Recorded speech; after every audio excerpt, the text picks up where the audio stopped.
She's just going to wake up and go, Mom's right, I'm an idiot.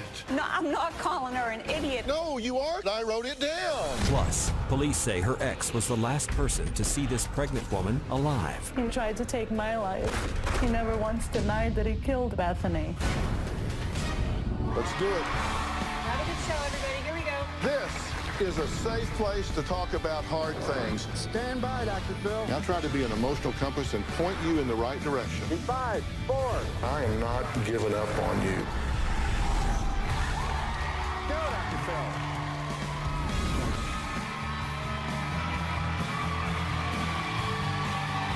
How you doing? How are you? Hey, guys. Growing up, most girls dream of one day falling in love and meeting their Prince Charming, just like a fairy tale. My guest today says it's what she's always wanted for her daughter. She's never once dreamed her sweet young daughter would grow up one day and fall in love with a man in jail. Her mother worries her daughter is facing a dangerous, unhappily ever after. You give your phone number out to anybody that you would meet. Who have I gave my phone number to? I don't know. You still talk to all these different guys, accepting friend requests from people that you don't even know. You assume it's guys. You don't know, and it's pissing me off. My daughter, Jade, is putting herself out for danger to be raped. You can see your phone. Yeah. Jade dresses provocatively. My daughter wears her makeup like a drag queen. I never freaking pleased you. You need to freaking let me go. You broke the trust. When Jade was around 14, I took her phone because I'll take it periodically. It's my phone. I pay for it. And I saw that she was sending naked pictures to a boy. I smashed that phone. My mom's been crazy since I was 13 years old. I act like a psychopath and everyone sees it. Nobody's gonna hurt my daughter. She treats me like I'm 2. Jade's phone gets turned off at 11 p.m. and gets turned back on at 7 a.m. and it's on restriction between 4:30 and 6:30. I have deleted contacts. She can't take pictures. She can't access any new apps. No internet access. Because Jade has made bad choices in the past, I am overprotective of her. You're crazy. I'm crazy in love with you. Get it right. Well, Rhonda says she has every reason to be concerned. Just a few months ago, Jade started a relationship with a man she's never met, and for good reason. He's in jail. Last year, I found out my daughter was speaking to a guy in jail. I didn't think it was a big deal. He wasn't like in jail for like killing someone. He was just in jail for selling drugs. He was African American, he had gold teeth, he was tattooed from the neck to the waistline. He was a thug, a drug dealer, smoking weed in his cell. We would call each other every day. I was planning to see him after he got out of prison. When I realized that my 18-year-old daughter was talking to somebody in jail, I went ballistic. I ran into her room and screamed, "What are you doing?" And her response to me is, he was only dealing drugs. And then she was just like, "You're not having a phone ever again." Like, she was just flipping out. I took everything away from her, social media, her phone. She had access to nothing. My mom says that she's protective and loves me, but I think she's crazy. Okay, what's your biggest fear here? What's going to happen? She's going to be taken, raped, solicited for prostitution, Right. or killed All right, and your strategy is? to keep her safe, And you're going to do that by what? no matter what. Anything that I can do. Anything you can do. Okay, Yes. and do you think you do dangerous things? Not necessarily, no. Not necessarily. Okay, she says, you think she dresses like a drag queen, you say? Her makeup, sometimes, yes. Her makeup. Did you do your own makeup today? Yes. How do you think she looks today? She looks pretty. I would put on something over the top if I Yeah. had a choice. Yeah. Yeah. And you're how old? 18. That's a bit of a problem, isn't it? Yes. I understand that, but I feel that she puts herself in danger all the time. So as a mom, I have to protect her. You're just going to raise more hell than she does rebellion. So it's hellion versus rebellion, and this is just going to go until you win, is your theory. That's the way it's been going, but I don't want it to continue to go like this. I want to... Well, but maybe it's okay. How's it working for you? It's not. It's not working at all. You did not need to come here for me to point out to you that this wasn't working. No, but I feel if I continue that maybe she'll wake up and say, well, my mom's right. Okay. Okay. So you think that someday she's just going to wake up and go, oh, Mom's right, I'm an idiot. No, I'm not calling her an idiot. I just think No, you are calling her an idiot. I wrote it down. the choices. Isn't she calling you an idiot? Yes. And I've told her to get her head out of her ass, yes. But I mean, it's because I want her to understand that I'm only trying to protect her. Okay, do you really not get it, or do you just not want to say it out loud? I'm the idiot, I guess. No, you're just scared. Yes. Okay, let's take a break. Jade says she meets a lot of nice guys, but no matter how much she likes them, her mother never approves. Doesn't matter who she drags up, no matter who she meets, they're not good enough for Mom. Well, let's just find out who she's dragging up. We'll talk about that after the break.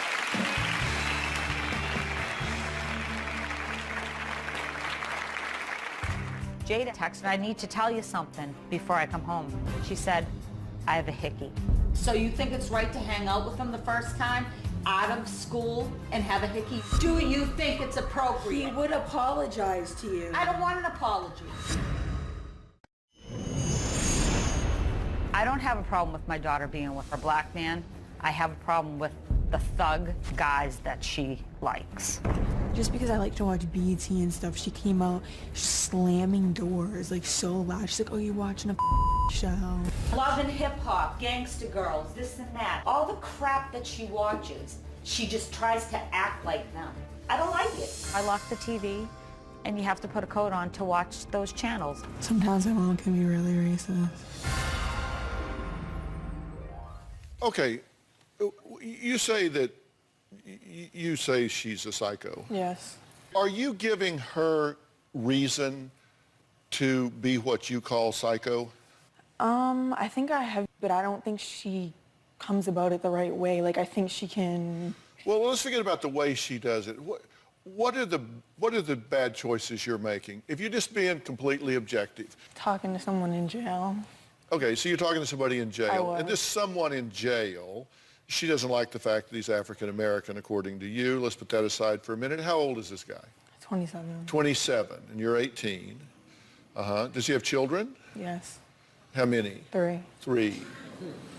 He has 3 children. What's he doing in jail? You said he didn't kill anybody, so that's good. He was in jail for selling drugs. He's a dealer. He's a 27-year-old drug dealer with 3 children, and he's in jail. How long is he in jail for? Last time I talked to him, he said he only had 6 months left. So he only has 6 months left, so he's been in there a while. But he hasn't killed anybody. No. So he's like a nice drug dealer. He just got in jail because, why? He told me he sold to the wrong person and they told the cops. So he's not a very good drug dealer. No. He's a nice drug dealer, but he's not a very good drug dealer. So he doesn't say, by the way, are you a cop? No. Right? You're talking to him on the phone? Through cell phone, yes. He has a cell phone in jail. Yes. Which is an infraction of its own, correct? Because you're not supposed to have a cell phone in jail. Yes. Have you sent him pictures? Yes. Have you sent him provocative pictures? We're just being honest. Yes. You sent him provocative pictures in jail.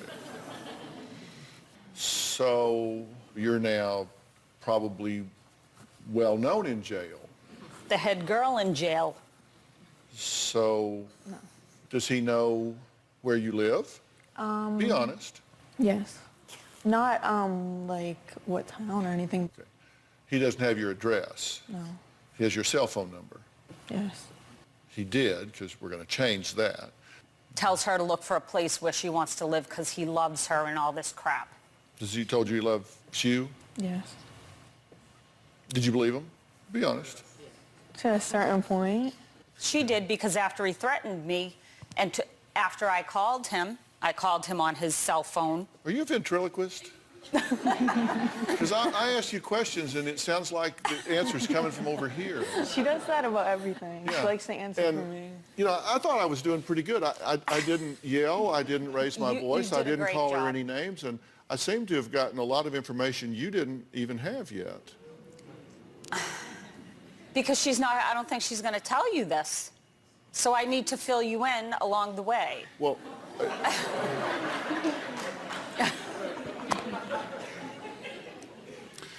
more of the Rhonda Show right after the break.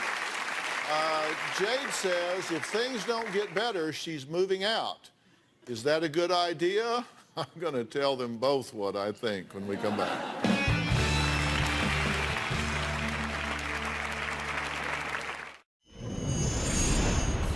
I tape Dr. Phil every single day. He says you never have a computer in your children's room. You always have to be aware of what your children are doing on the social media. I feel like I'm doing the right things, but it's not working for my daughter. We fight about it every single day. Dr. Phil, what am I doing wrong? Oh, wow, it's only an hour show. What are you doing wrong? I certainly don't think that you have bad intentions at all. Your intentions are good, your methods aren't working. Right. One thing I know for sure is that your daughter doesn't have the self-worth, the self-esteem, and the value that I would want her to have. And you pointing out her shortcomings in the way that you do doesn't help that. Right. Well, it's not that. It's... No, you need to listen right I'm now. sorry.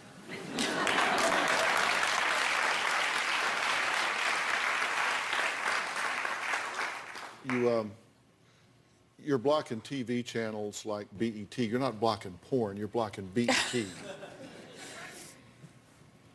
You need to listen right now. Here's the problem. You're young and incredibly naive. You can't see around corners because your brain's not fully grown yet. I don't mean that to be condescending. I mean it to be neuroanatomically correct. Mm-hmm. The last part of the brain that grows is the neocortex, which is where you get foresight, the ability to predict the consequences of your actions. And when I said that your self-worth and your self-esteem and all is not where it needs to be, what I mean is I don't want to yell and scream at you. If you notice, I haven't done that. I haven't said anything ugly to you, have I? No. Because what I want you to do is I want you to value yourself enough where you would say, I'm not putting myself there because I value myself too much to do it. For that reason, I asked the folks at OnSite to come here today. They're a program that we work with that I am just so proud of. I asked Miles Adcox to be here. He's the CEO of OnSite. Say hello to Miles. He's right here. And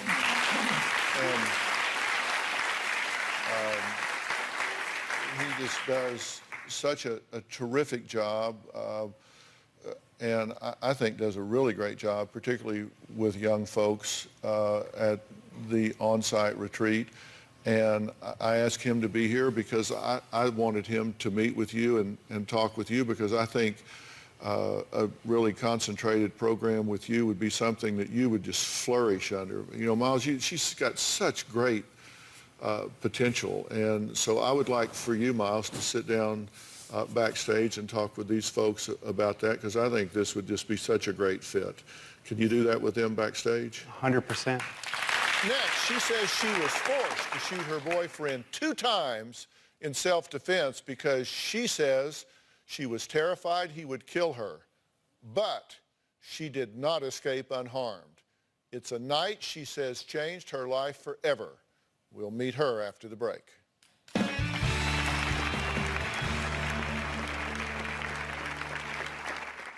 I started to feel like there was a side of Ronald that I had never seen. He would get loud and controlling. And he said, if I really wanted to, I could shoot you, shoot the dogs, and then shoot myself. We'd all be dead.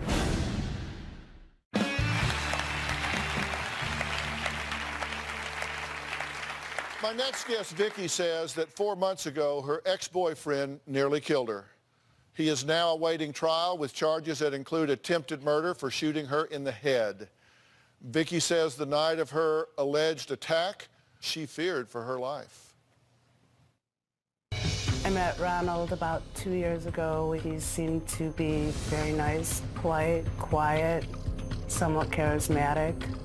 I started to feel like there was a side of Ronald that I had never seen. He would get loud and controlling. He wanted to know my every move.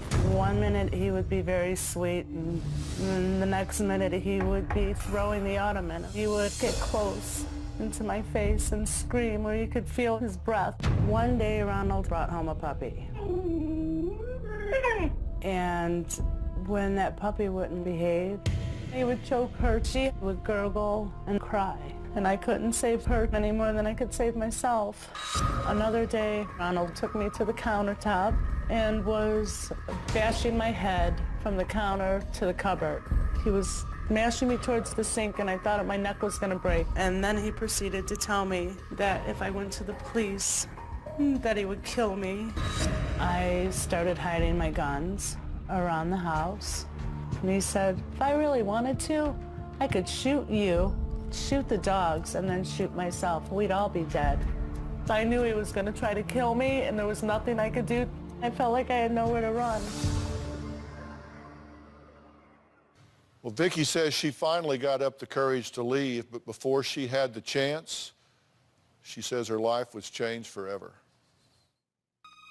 The night that Ronald attacked me and my life changed forever. He grabbed me and started going crazy. I know he was hitting me, my neck snapped.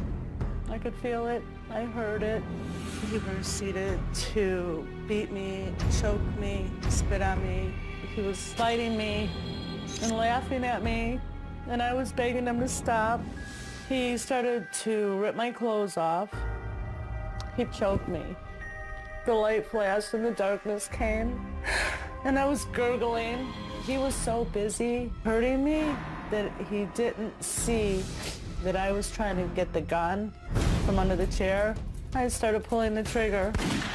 I shot him twice. He started wrestling me to get the gun. He shot me. He tried shooting me 3 times. The third shot went in my head. I put my arm up in front of me, and the bullet went in my arm and into my head. I was throwing up blood. I realized, my God, I'm not dead, and he's still beating me. He walked towards the kitchen. Once he hit that kitchen, that was the moment that I ran. The bullet is still in my head. My eye, it's dying out. Ronald has been charged with attempted murder. I can only pray that Ronald doesn't get out, because if he gets out, he's coming to get me. Vicki is here along with her sister Joey, and I'm so glad you're here at so many levels, and thank you for being here. Thank you with for her. having us. This, it's got to be hard to talk about again and to see and hear some of this footage, right? I wish I would have made different choices. How so? What would you have done differently? Well, I had an escape plan, and I didn't follow through. What was your first clue? What was that first thing in your head, in your heart, that said, something's way wrong here? He had been accused of something, and I just asked politely, confronted him to let him know what I had heard. Because someone had said to you, someone had approached you about it, right? Yes. And said, did you know that he was a person of interest at least? Right, and the disappearance of Bethany Decker. You thought, I'm going to say something to him. Yeah. And so you did, and what happened? He blew up. When we come back, Vicki says when she found out her boyfriend was part of the headline in a national news story about a pregnant missing woman, it was really too late. We'll be right back.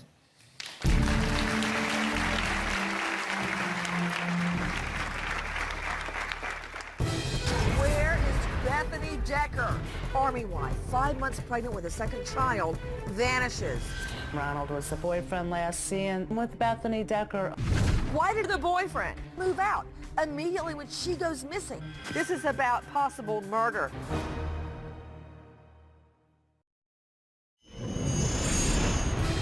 Bombshell tonight. Army wife, 5 months pregnant with a second child, vanishes. Where is Bethany Decker? We obtained a list of what cops were looking for in the boyfriend's home.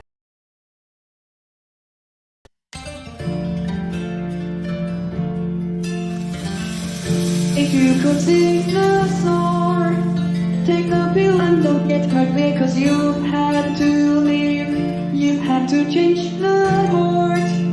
But now you're here to save the world for someone else too. Would you let your tears be in the middle of the night? Use my last, you walk by, and then you said goodbye. What's it gonna take to make your cry? Please forgive me.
They have stated in this affidavit that Bethany told them that the boyfriend was very abusive and very controlling. Ronald was the boyfriend last seen with Bethany Decker. The story was intriguing. You have a missing woman who is 5 months pregnant, vanished in thin air. The twist that we found out was that she wasn't living with her husband. She was living in an apartment, and she had a boyfriend. Was it the boyfriend's baby? Unfortunately, we still don't know because she is still missing. Why did the boyfriend move out immediately when she goes missing? This is about possible murder. After Ronald had moved in, he would randomly bring up Bethany and brag about how the courts couldn't get him, how stupid the police are, that he could trick them. And Ronald just told me how he could make people disappear. He never once denied that he killed Bethany. He tried to take my life. I'm 100% sure that Ronald is very much part of Bethany's disappearance. Well, I need to say Vicky's ex-boyfriend has not been convicted of anything that Vicky claims he has done and has never been charged with anything when it comes to the disappearance of Bethany Decker. We reached out to his attorney for a statement but did not receive a response. When he brought up Bethany a couple of times, what was his demeanor when he was talking about it? As though he was big and tough and bad and could beat the system. You were convinced 100% Yes. that you were living with the man that was involved here. Yes. And I could not get out. Yeah. You had code words, right? I worked with her on a code plan because he was looking at text messages and everything. So I said, we're going to start to talk in code. When you text me these words, I have a job interview. That meant she was leaving, and so that if he saw that, he knew she needed a job, so it wouldn't be suspicious. We had an non-disclosed location that we were sending her to, and I got that text one day, and I text back, let me know if you get the job, meaning I knew it would take her a couple days to travel there, and when she arrived there, she would let me know she got that job by text. We had also set up that once she left, she would throw that phone out and we would pick up a burner phone so that she could continue her journey without being tracked by him because they had a joint cell phone account and he was looking on it. Yeah.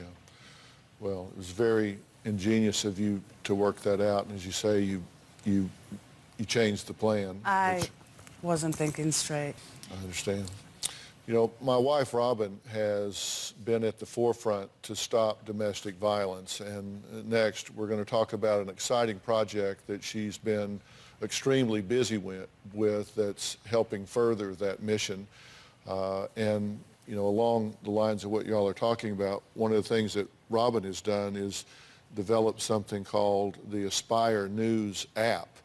This is disguised as just an everyday app that goes on your phone, and it has a go button on it, among other things. And Robin, talk about what happens when you activate this go button. When you activate the go button, it goes out to your pre-selected friends, family members, anyone, even 911, and it will send out either a recorded message or a pre-typed message. And they know that when they get that you're in trouble. It also starts recording what's going on during the situation, so that if your abuser tells the police, no, she started it, they know, no, he started it. And so, yes, help is on the way immediately when you press that go button. And we're going to talk more about work that Robin is doing after the break, so we'll be right back.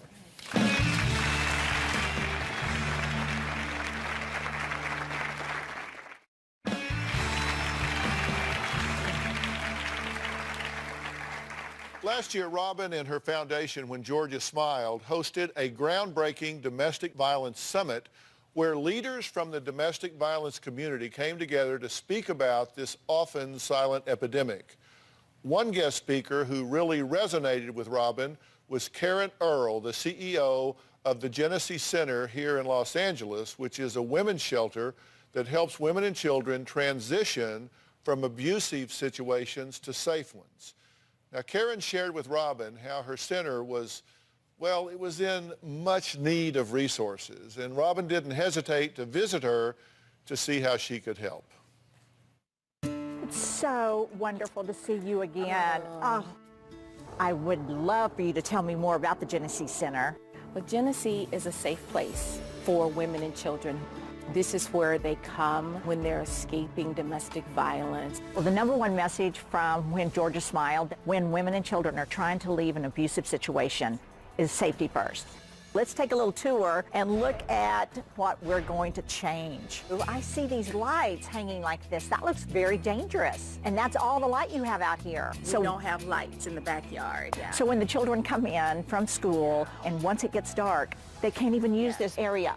I'm looking around and I see that some of this is a little bit worn out. Yes, it has been here for a while and used thoroughly. I see also under the play area, it's a little bit uneven, and hopefully they can even that out and make that soft. What is this area? Well, it's designed for the women to have a place to come. They have meetings, discuss issues. They can enjoy the outside. Oh, I think we could use some new furniture. What do you ladies think? Yeah.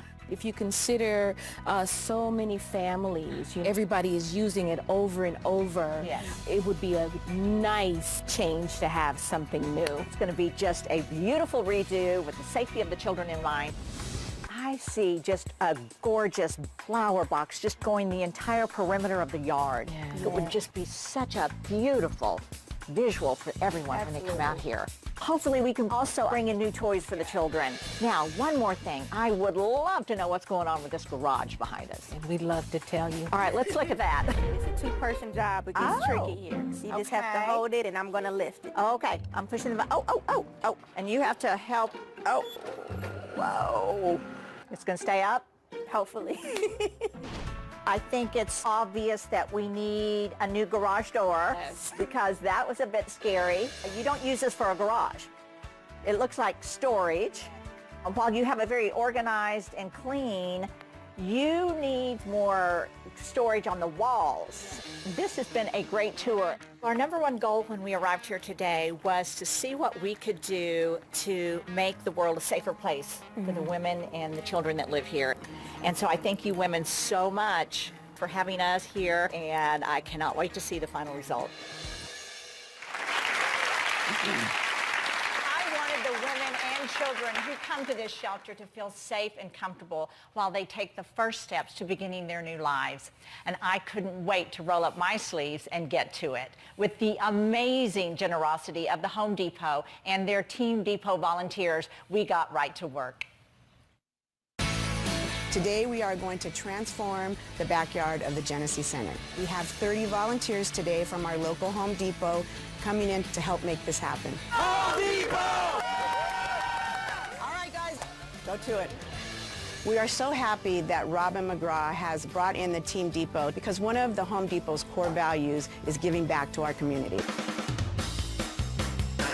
This backyard really needs a renovation. We're taking out the old jungle gym. We're putting down new artificial turf. The next step is to get the swing set installed. Let's smooth it all out so they can play. We're going to be putting in some flower beds and even a vegetable garden. I was really hoping that I could donate a tree that would bloom, and this one's a lemon tree. As it grows and it has the fruit on it that they think of us at the Dr. Phil Show and When Georgia Smiled. The garage door is very old and it is definitely not very safe. We're going to be installing a brand new garage door with a brand new remote control. Right now the garage is in complete disarray. Today we'll be transforming the inside of the garage to make it easier for them to access the things that they need for the house.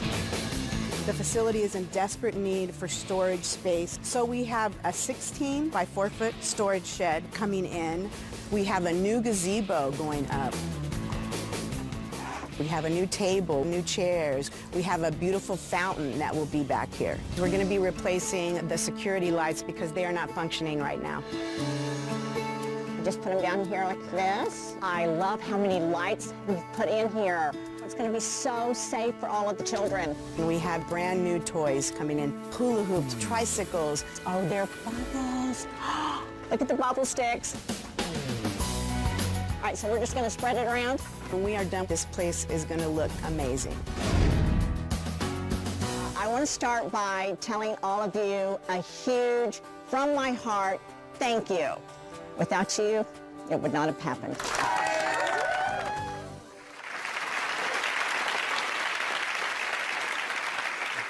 Let's see if I can get Home Depot to come over and get you to rake around our house over there. You guys seem to get her to do a lot of stuff over there. Now, do you really want to go there? No. Are you going to show us the final results? Yes. Are you ready to see it? Because it is gorgeous. So take a look. I know you're excited because I can feel you both shaking. On the count of 3, you're going to open your eyes and get the best surprise you've ever had in your entire life. 1, 2, 3. Oh my God. Oh, you're crying. Oh, don't cry. Tears of joy, I know. What do you think? Wow.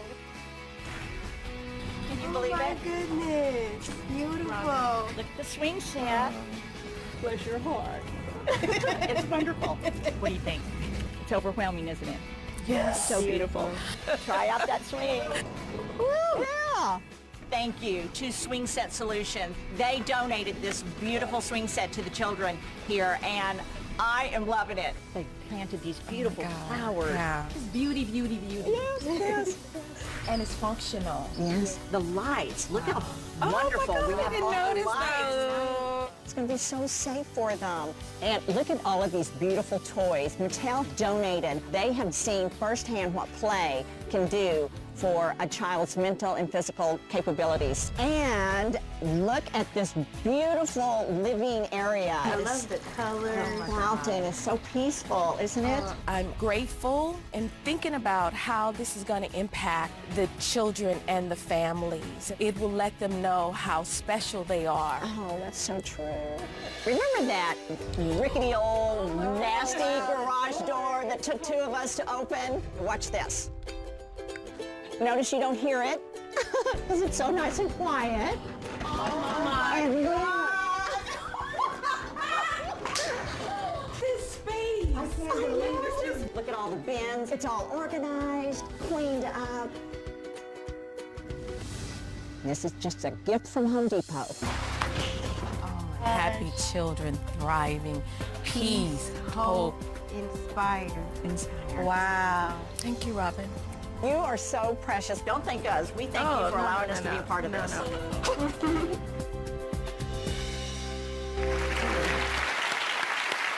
Well, joining us is Karen Earl. She is the CEO of the Genesee Center. So I'm so glad you're here. So how's everybody liking it? We're almost speechless, except we're not. We're super, super grateful to see the looks on the families when they walk out. Just complete gratitude that someone took days and days and weeks to do that for them. It's very inspiring. Thanks to Home Depot. It was so much fun to be there and be working with them. So thank you for allowing us to be there and be a part of it. Yeah.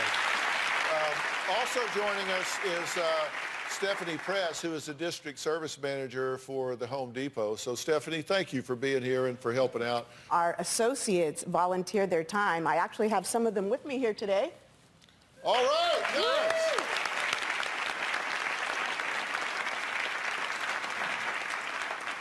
It's something that we take very near and dear to our hearts. It's very important for the associates to feel like they are participating in their communities where they work. But also know that a huge passion of y'all's is working with veterans as well and giving back to the veterans. So I love that y'all do that as well. Yes, Dr. Phil. Actually, 35,000 of our associates are actually veterans. Yeah. Wow. I love that. That's just great.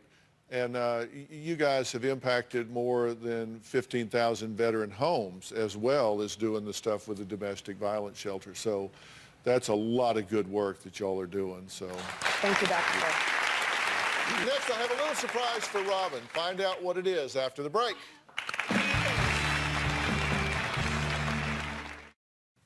Now, before the break, I said I had a little surprise for Robin. Now, you all know one of the groundbreaking programs Robin has created is called Aspire. It's a free, interactive domestic violence education curriculum that's specifically designed for 3 different age groups. Joining us now are Debbie and Daniel, who are teachers at the Bayside Community Charter School, who have begun using Aspire in their school and have seen a great response among the students. Let me welcome all of them to the show. All right? And Daniel, this isn't just a lecture thing. You let the kids interact and go back and forth, right? Yeah, I teach sociology, and so one of the great things about the Aspire program is what you're doing is you're using, real incidents, real events that have occurred, and having them come up with ways to help strategize onto how to empower themselves, how to, find help if they need help. I'm so happy to hear that, and that the students are enjoying doing it. Now, Christian, you were in this program, and you had a light bulb moment. What was it for you? Well, when my teacher was showing us the text messages, I kind of just realized that I'm that abusive person, You thought you were starting to cross the line. Yeah. And be too controlling. Yes. I am so proud to say schools all over the country are using Aspire. And just recently, in honor of Women's History Month, Robin was asked to be a featured speaker at Miami-Dade, the largest commuter college in the country, over 100,000 students. She's just delivering this message all over the place.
Thank you for your work. We have students that we definitely are going to share this information. Thank you so much for doing that. Please join me in welcoming Robin McGraw.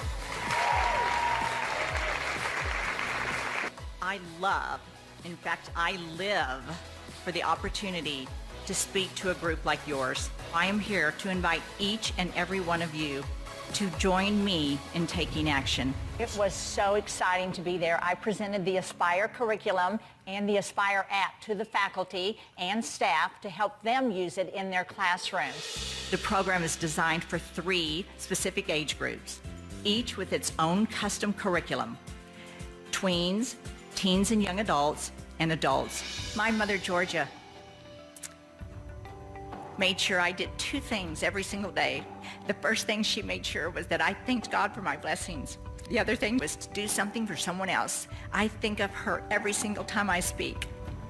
And I hope that even if I reach one person in every crowd, that one person is saved from abuse. And I was also a part of a panel made up of members of my advisory board that answered numerous questions from student organizations about what they can do to create awareness and empower each other to stop abuse on campus. I would like to know what motivated you to start awareness on domestic violence, and what advice would you give to someone like me who would like to start something like this in my developing country? I think if you would just go to unwomen.org, it will be your first step towards knowing how you can get involved and what that can grow into. It concluded with over 1,000 students downloading the Aspire app on their phones at the same time. I pledge to Aspire. I'm really proud of you, so good job. Listen, we got to get going. I want to thank all of my guests today. A big thanks again to the Home Depot Foundation and the Team Depot for all of their help and all of their hard work. I'd also like to thank the Swing Set Solutions. They're a great company located right here in Southern California, and we're a big part of the Genesee Center project. If you want to download Robin's Aspire curriculum, please